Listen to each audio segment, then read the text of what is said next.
नमस्कार। उत्तर प्रदेश के चुनाव को लेकर आपको 4 बड़ी न्यूज बताते हैं। इस वक्त यूपी में चुनावी रैली, रोड शो, जुलूस और जलसों पर 31 जनवरी तक रोक लग गई है। 28 जनवरी से सिर्फ उन जगहों पर रैली हो सकती है जहां पहले चरण में यानी 10 फरवरी को वोटिंग होगी। यह देश में ऐसा पहला चुनाव होगा जब चुनाव से पहले का महीना बिना रैलियों के गुजरेगा। दूसरी बड़ी खबर यह है कि आजम खान ने सुप्रीम कोर्ट में एक याचिका दायर की जिसमें उन्होंने चुनाव प्रचार के लिए इजाजत मांगी है। वो 2 साल से सीतापुर जेल में बंद हैं और अब जमानत चाहते हैं। तीसरी खबर का यह कि अखिलेश यादव का नाम करहल विधानसभा से फाइनल हो गया है। वो अपने पिता मुलायम सिंह यादव की मजबूत सीट करहल से ही चुनाव लड़ेंगे। लेकिन चौथी खबर ऐसी है जिसकी आज सबसे ज्यादा चर्चा है। अमित शाह ने आज कैराना में घर घर पहुंचकर बीजेपी के लिए वोट मांगा है। योगी आदित्यनाथ आज अलीगढ़ भी गए और बुलंदशहर भी। इस वक्त बीजेपी का पूरा फोकस पश्चिमी उत्तर प्रदेश है और इसके लिए बीजेपी ने अपनी वोट मशीन एक्टिव कर दी है।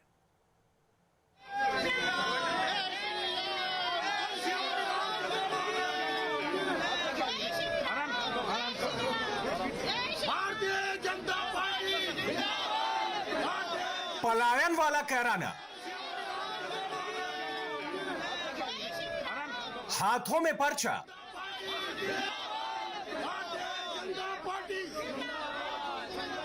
और अमित शाह का डोर टू डोर कैंपेन।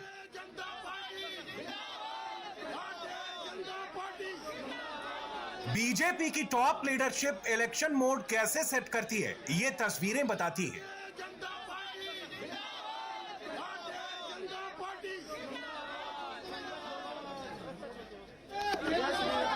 तो खोल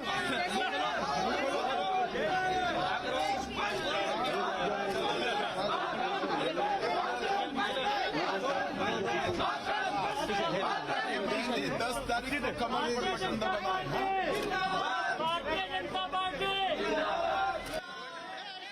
कैराना की इन गलियों में इस तरह कोई विधायक क्या पंचायत चुनाव का उम्मीदवार भी नहीं घूमा होगा।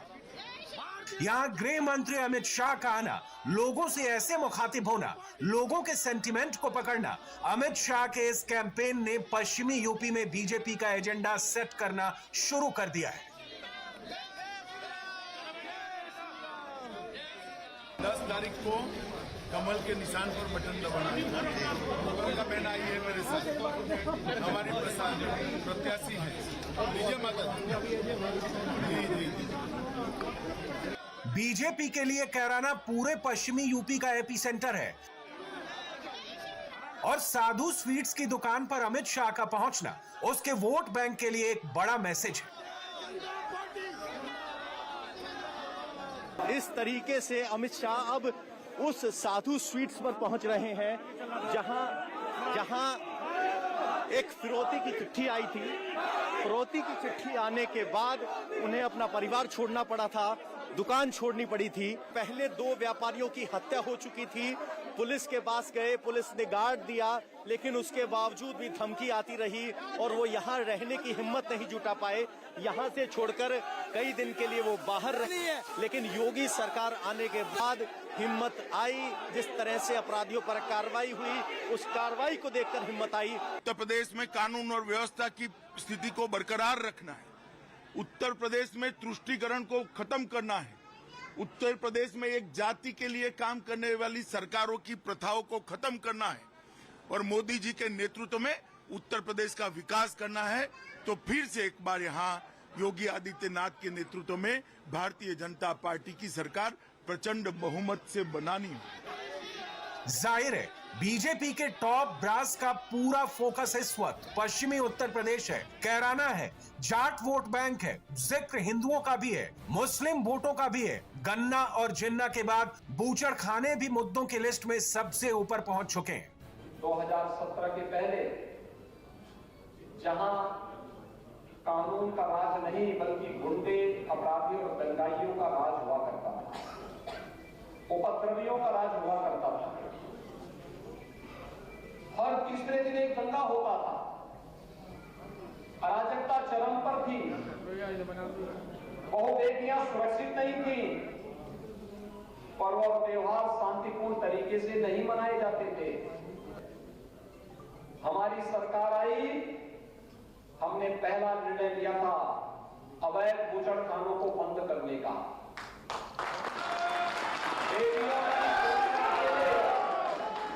बेटियों की सुरक्षा के लिए एंटी रोमियो स्क्वाड का गठन करके। पश्चिमी यूपी में चुनावी हॉट सीट देखनी है तो बीजेपी नेताओं के दौरे का पूरा शेड्यूल समझिए। एक ही दिन में बीजेपी किस तरह पूरा पश्चिमी उत्तर प्रदेश में फील्डिंग बिछा रही है वो देखिए। 22 जनवरी को अमित शाह कैराना पहुंचते हैं। बिजनौर की बेल्ट जेपी नड्डा संभालते हैं। सहारनपुर में स्वतंत्र देव सिंह तो योगी आदित्यनाथ अलीगढ़ के साथ बुलंदशहर भी जाते हैं। अमित शाह बीजेपी के सबसे बड़े इलेक्शन स्ट्रेटेजी मेकर माने जाते हैं। वो ग्राउंड पर होते हैं, वो वोटर से ज्यादा बीजेपी के कैडर को एड्रेस करते हैं। एक बार फिर देखिए कैराना की गलियों में अमित शाह पहुंचे तो क्या हुआ।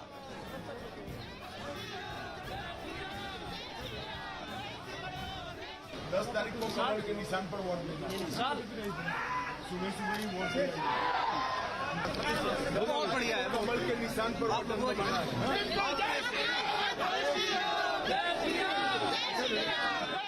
अमित शाह बहुत अच्छी तरह से जानते हैं कि कैराना पूरे पश्चिमी यूपी में बीजेपी के वोट की कुंजी है। 2017 में बीजेपी कैराना का मुद्दा भुना चुकी है। 2022 में कैराना फिर बीजेपी के सेंटर स्टेज पर है और अमित शाह गली गली एक मोहल्ले से दूसरे मोहल्ले में घूम रहे हैं।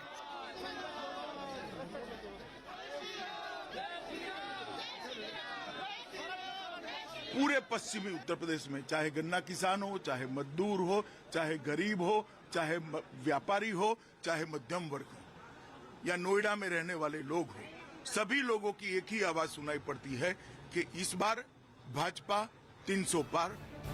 अब तक यूपी चुनाव में जिन्ना भी चला है, कैराना भी चला है। मुद्दे बार बार ऐसे सामने आ रहे हैं जिनसे ध्रुवीकरण की अंगीठी और गर्म की जा रही है। अभी तो पहले राउंड की वोटिंग में 2 हफ्ते से ज्यादा का वक्त बाकी है, इसलिए अभी बहुत पानी बहना बाकी है। असदुद्दीन ओवैसी ने भी अब समाजवादी पार्टी और आरएलडी के गठबंधन को आरएसएस वाले तराजू में तौलना शुरू कर दिया है। उनका हसनपुर का जो कैंडिडेट है माशाल्लाह से वो तो आरएसएस के हैं और उनकी फोटो भी आई है। और माशाल्लाह से जो लोनी के आरएलडी के कैंडिडेट हैं उनके ताल्लुक से कहा गया कि दिल्ली के नॉर्थ ईस्ट के राइट्स में भी उनका जिक्र खैर आ रहा है, वो बता दें वो भी। कोशिश चौतरफा हो रही है। बीजेपी की बैठक जाट वोट बैंक की है तो समाजवादी पार्टी और आरएलडी जाट और मुसलमानों के एक साथ आने की दुआ कर रहे हैं। वहीं ओवैसी ने आरएसएस का मुद्दा उठाकर इस गठबंधन में पतीला लगा दिया है। ये सारी कोशिश नहीं है, लेकिन पश्चिमी उत्तर प्रदेश में किसानों का मुद्दा और जाट वोट बैंक इस बार बहुत निर्णायक रहने वाला है, इसमें कोई शक नहीं है। यूपी में जाटों की आबादी 6% है, लेकिन पश्चिमी यूपी में जाट 17% से ज्यादा है। सवाल है कि क्या पश्चिमी यूपी में जाट वाकई 2017 वाली पसंद से यू टर्न लेने वाले हैं या फिर मुसलमान समाजवादी पार्टी और कांग्रेस में बढ़ सकते हैं। इस वक्त यूपी के चुनाव में सबकी नजर बीजेपी के कैंपेन पर है, अमित शाह पर है, योगी आदित्यनाथ पर है। सवाल है कि क्या योगी आदित्यनाथ की 80-20 वाली लाइन का पश्चिमी यूपी की वोटिंग पर असर पड़ेगा? क्या कैराना से लेकर पश्चिमी यूपी की हर सीट पर ध्रुवीकरण का फैक्टर ही काम करेगा और सुपर स्पीड से करेगा? आप देख सकते हैं फर्क साफ है। 5 साल हमारी सरकार को भी हुए हैं, एक भी दंगा नहीं हुआ। वहां हर तीसरे दिन दंगा होता था, कोई पर्व और त्योहार आता था दंगा शुरू हो जाता था, विकास कार्य ठप। उनकी सरकार में कोई नौकरी निकलती थी तो चाचा भतीजा वसूली पे निकल पड़ते थे और हमारी सरकार ने 5 लाख सरकारी नौकरी दे दी। कोई शिकायत नहीं, शांतिपूर्ण तरीके से प्रदेश के नौजवानों को सरकारी नौकरी मिली।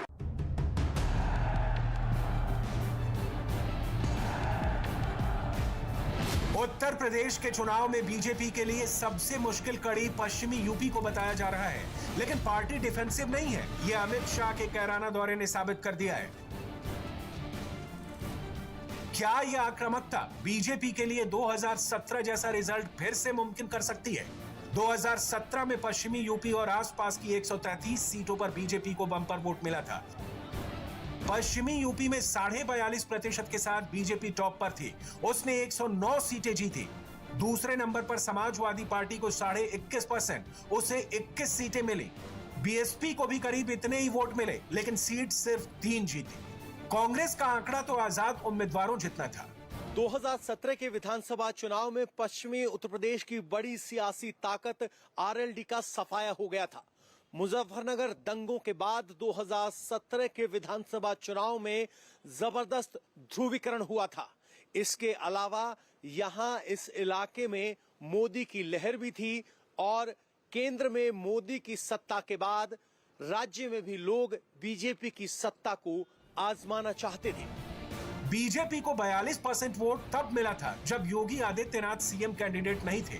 आज बीजेपी का दावा है कि ये ग्राफ और ऊपर जाएगा, लेकिन क्या ये इतना आसान है? जोर तो अमित शाह पूरा लगा रहे हैं। कैराना से लेकर माफिया का मुद्दा उठा रहे हैं। अमित शाह कैराना में जिस साधु स्वीट्स की दुकान पर गए, वो कैराना के मोहल्ला गुंबद में है। 2014 में दुकान के मालिक से रंगदारी मांगी गई और फिर दहशत में उन्हें यूपी छोड़कर अंबाला जाने पर मजबूर कर दिया गया था। किन हालात में आपको घर छोड़ना पड़ा था? क्या ऐसी स्थितियां थी और कितने साल आप बाहर रहे? स्थिति तो ये थी जी, देखो कोई पौधा होता है, आप उसको लगाते हो, सींचते हो, है ना, वो जड़ पकड़ लेता है अपनी, और उसके बाद आप उस पौधे को हिला के अगर दूसरी जगह लगाओगे तो वो लगेगा नहीं लगेगा। और जो एक स्त्री होती है जहाँ शादी करके आती है, अपना घर बसाती है, धीरे धीरे वहीं उसके बच्चे बड़े होते हैं और वो एकदम से उसको इसलिए जाना पड़े क्योंकि उसको जान का खतरा है। क्या हुआ था? वो सर चिट्ठी आई थी, उसमें लिखा था कि आपको इतनी रकम 25 लाख के अबाउट थी, इतनी रकम अगर आप 3-4 दिन के अंदर नहीं देंगे तो उस दिन के शाम तक आपको गोली मार दी जाएगी। तो जो हमने सुबह दुकान खोली वो चिट्ठी मिली पड़ी हुई थी।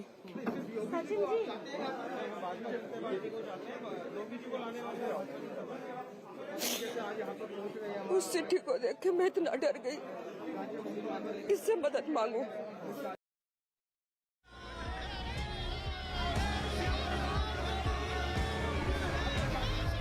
कैराना में बीजेपी उम्मीदवार मृगांका सिंह के सामने समाजवादी पार्टी की इकरा हसन है। मृगांका सिंह पूर्व सांसद हुकुम सिंह की बेटी हैं, तो इकरा हसन नाहिद हसन की बहन है। बीजेपी के पूर्व सांसद हुकुम सिंह ने 2016 में कैराना से पलायन का मुद्दा उठाना शुरू किया। हुकुम सिंह ने कहा कि मुजफ्फरनगर में हुए दंगों के बाद कैराना से 300 से ज्यादा हिंदू परिवारों ने पलायन किया है। हालांकि बाद में हुकुम सिंह ने इसे हिंदुओं के पलायन से ज्यादा कानून व्यवस्था का मुद्दा बताते हुए कहा था कि कानून व्यवस्था और अपराध से त्रस्त होकर इन परिवारों ने पलायन किया है। लेकिन मुकाबला कैराना से पूरे पश्चिम का लड़ा जा रहा है और इनमें बड़ी हॉट सीट मेरठ की भी है, अलीगढ़ में भी है और बुलंदशहर में भी वोट बैंक का बड़ा खेल चल रहा है। मेरठ में विधानसभा की 7 सीट, अलीगढ़ में भी 7 और बुलंदशहर में भी 7 सीटें। पूरे पश्चिमी यूपी में करीब 25% मुसलमान हैं और यहाँ की 133 सीटों पर समाजवादी पार्टी ने 12 मुस्लिम कैंडिडेट उतारे हैं। बीएसपी ने 16, कांग्रेस ने 11, जबकि बीजेपी ने एक भी मुस्लिम उम्मीदवार को टिकट नहीं दिया है। अलीगढ़ में योगी आदित्यनाथ ने बूचड़ खाने की बात की। देखिए बुलंदशहर में उन्होंने क्या कहा। जब आदत किसी की बुरी हो जाती है ना, वो सर्दी सुधरती नहीं है। समाजवादी पार्टी की वो आदत जो 12 में थी वही 22 में भी है, 10 साल के बाद भी सुधरेगी नहीं। उन्होंने तो जैसे संकल्प ही ले लिया है कि हम कभी नहीं सुधरेंगे, और उनकी प्रत्याशियों की सूची आप देख सकते हैं।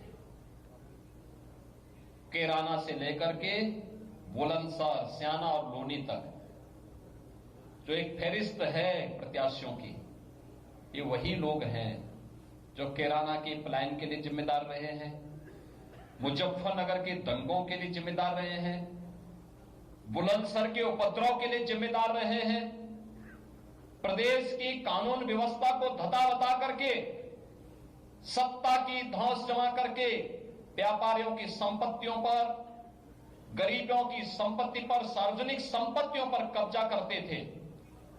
लेकिन 2017 के बाद आपने देखा होगा, जिस प्रदेश में 12 से 17 के बीच में हर तीसरे दिन एक दंगा होता था, क्या कोसी कला का दंगा, क्या मुजफ्फरनगर का दंगा, क्या बुलंदशहर का उपद्रव, क्या मेरठ के दंगे,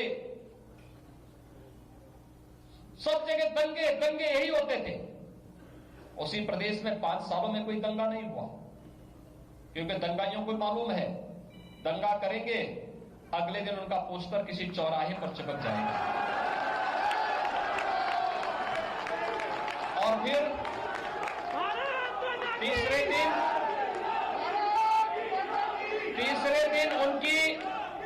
उनके घर में नोटिस पहुंच जाएगी।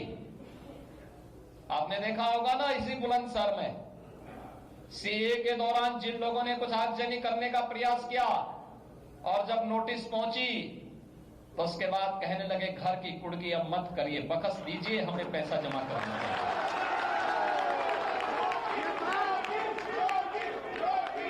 जो लोग कानून को धता बताते थे, कानून ने कैसे उन्हें अपने गिरफ्त में लिया, इसके लिए जज्बा होना चाहिए, और ये जज्बा केवल भारतीय जनता पार्टी में है।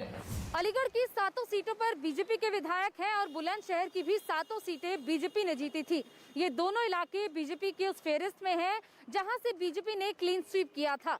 लेकिन इस बार बीजेपी के सामने समाजवादी पार्टी और आरएलडी का गठबंधन है, जो उस समय नहीं था, और साथ ही जाट वोट को लेकर चैलेंज भी है, जो कि किसान आंदोलन के बाद से बीजेपी से नाराज हुआ है।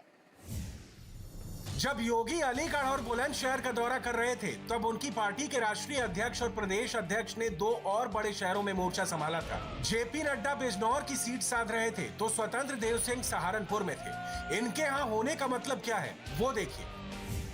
सहारनपुर में 7 विधानसभा सीट है, बिजनौर में 8 विधानसभा सीट आती है।